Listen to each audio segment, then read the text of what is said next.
Class 10th board exam में पूछा जाने वाला एक और इम्पोर्टेंट क्वेश्चन मैं आज आप लोगों के लिए लाया हूँ। ये है द्विघात बहुपद से चैप्टर 2 है ये। इसमें ये एक क्वेश्चन है और इसके हमें क्या करने हैं, पहले शून्यक ज्ञात करने हैं। ठीक है, पहले यहाँ तक आप क्वेश्चन देखिए कि द्विघात बहुपद 6x² - 3 - 7x के शून्यक ज्ञात कीजिए। ठीक है, अब आगे क्या करना है वो हम आगे पढ़ेंगे। ठीक है, आगे देखेंगे।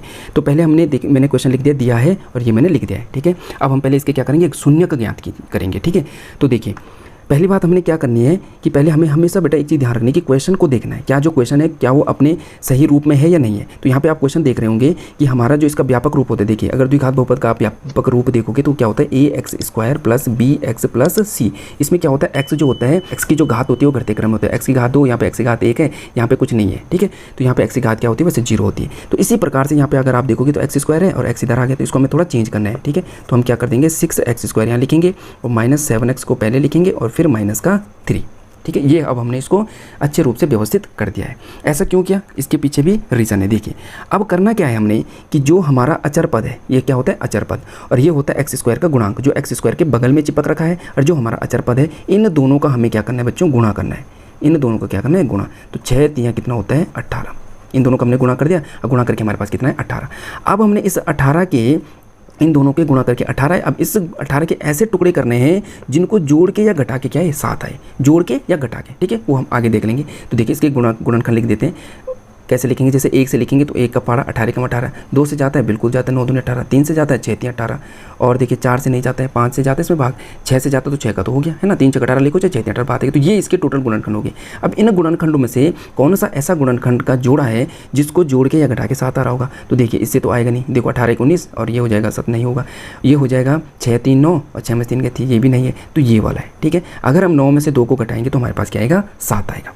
क्लियर है। तो अब हमने करना क्या, ध्यान से देखिए, बिल्कुल बहुत बार बच्चे इस क्वेश्चन को नहीं कर पाते, आपने बिल्कुल कॉन्सेप्ट के साथ समझिए इसको तो आप कर लोगे। देखिए तो हमने पता कर दिया ना एक एक करके, पहले ये हमारा रिजेक्ट हो गया था, ये रिजेक्ट हो गया था पहला, फिर से देखिए एक बार, पहला काम इन दोनों का गुणा कर दिया, गुणा करके क्या आया ये आया, इसके गुणनखंड कर दिया, मतलब कौन कौन सी संख्या जिनका इसमें भाग जाता है। तो 1 से शुरू किया हमने, तो 1 18 की 18 मतलब 18 × 18, फिर 2 से देखा 2 में 18 या 9 दूनी 18, 2 के बाद देखा 3 3 6 18 लिखो चाहे 6 3 18 बातें की है, 3 के बाद 4 का नहीं जाता इसमें भाग, 5 का नहीं जाता, फिर 6 का जाता, तो 6 का तो हमने लिख दिया पहले ही है ना, तो इसका मतलब खत्म हो गया, इतनी ही। इनमें से फिर देखा जिसको जोड़ के घटा के क्या आ रहा हो, बीच वाला आ रहा हो, तो कौन सा आया, ये बीच वाला आया। 9 में से 2 जाएगा तो क्या आएगा 7 आएगा। तो इसका मतलब हम किसको लेंगे, इस वाले को लेंगे। तो लेंगे कैसे, ये ध्यान देना आपने। देखिए हम क्या करेंगे कि 6x² जैसा है वैसे रहेगा, माइनस अपनी जगह रहेगा। ठीक है, हमने सिर्फ और सिर्फ जहाँ पे ये 7 है ना, इस 7 को हम लिख देंगे 9 - 2। देखो कितना आसान है।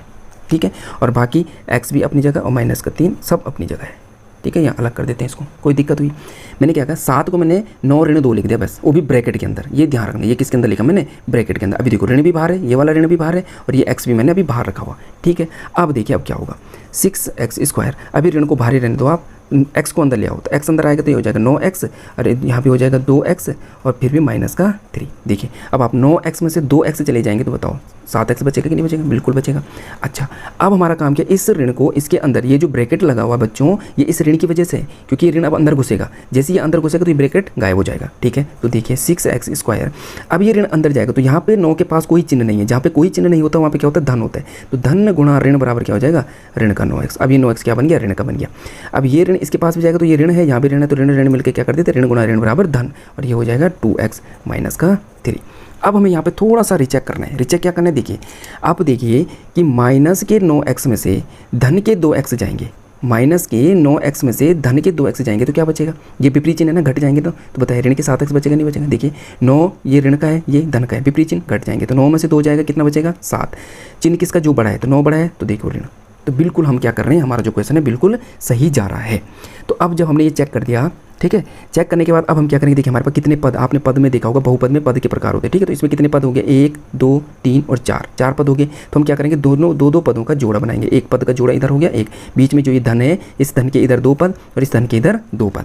ठीक है, अब जैसे हमारे ये जोड़े बने, इनमें से अब हमें कॉमन निकालना है। कॉमन निकालने के लिए आप क्या करना कि इनके भी टुकड़े कर देना। जैसे 6 है ना, तो 6 को लिख दो आप 2 3 6। देखो मैं गुणा का चिन्ह नहीं लगा रहा हूँ, क्योंकि गुणा के चिन्ह लगाने से ना बहुत कन्फ्यूजन हो जाता है। तो ये आप ये जो मैंने डॉट मारा है, जिसको आप दशमलव पढ़ते हैं, तो ये समझने यहाँ पे इंटू है, इंटू मैंने गुणा, तो 2 3 6 और x इंटू एक्स, x² मतलब x इंटू एक्स। ठीक है, माइनस 9 को मैं लिख सकता हूँ 3 3 9 इंटू एक्स, कोई दिक्कत नहीं।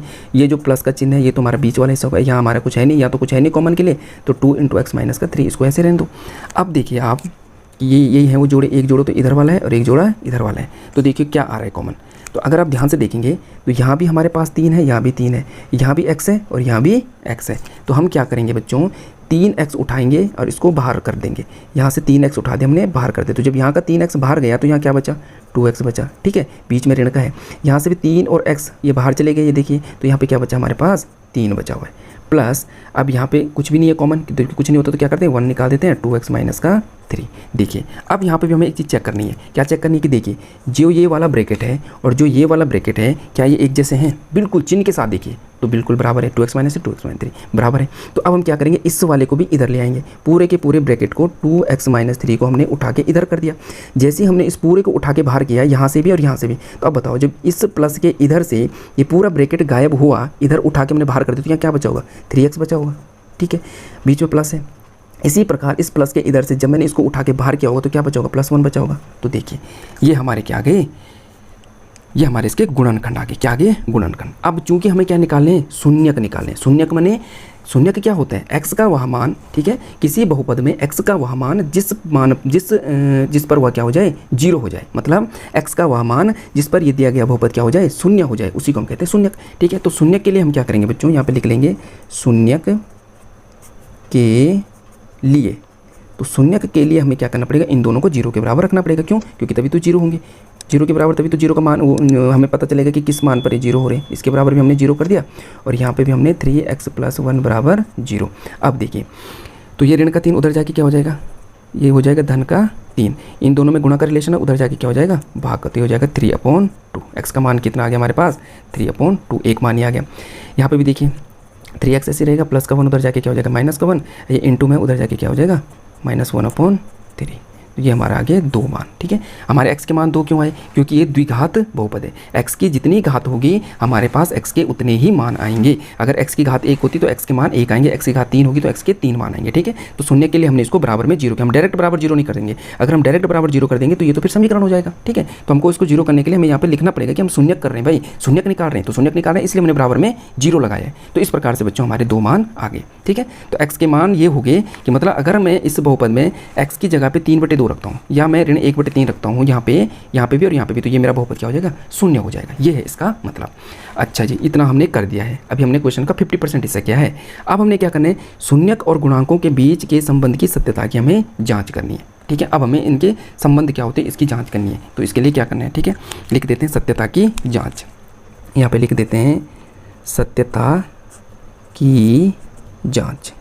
तो सत्यता की जाँच हम कैसे करेंगे, तो कैसे करना है, देखिए हमारे पास जो ये बहुपद है हमारे पास 6x² - 7x - 3। तो यहाँ पे बेटा हमें पहले ABC निकालना है। ठीक है, तो जो x का गुणांक होगा, मैंने अभी आपको बताया था क्या होता है हमारा बहुपद, ax² + bx + c होता है। तो देखिए x² माने a, तो a की जगह पे हमारे पास क्या है, यहाँ पे 6 है। देखो b की जगह पे हमारे पास क्या है, यहाँ पे ऋण का 7 है और c की जगह हमारे पास क्या है, यहाँ पे ऋण का 3 है। ठीक है, ये है हमारे पास।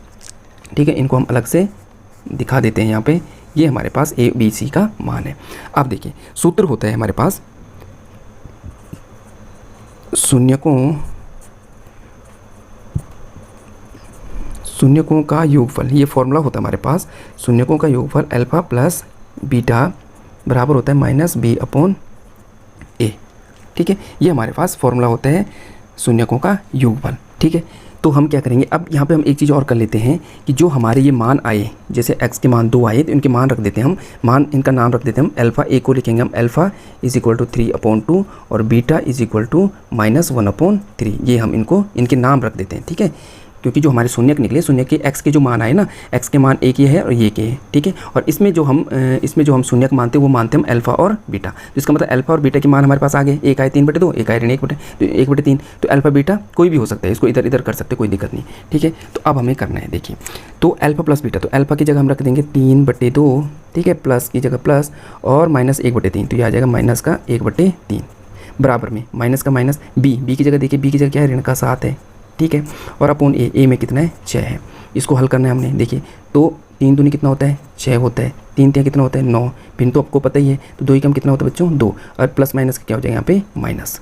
यहाँ पे देखिए माइनस का कितना हो जाएगा, प्लस 7/6 और 9 में से 2 जाएगा तो 7/6। अब बताइए क्या हमारे ये दोनों पक्ष बराबर आए कि नहीं आए, हमारा बायां पक्ष और दायां पक्ष क्या आया है, बराबर आया। तो यह इसकी क्या होगी, सत्यता की जांच होगी।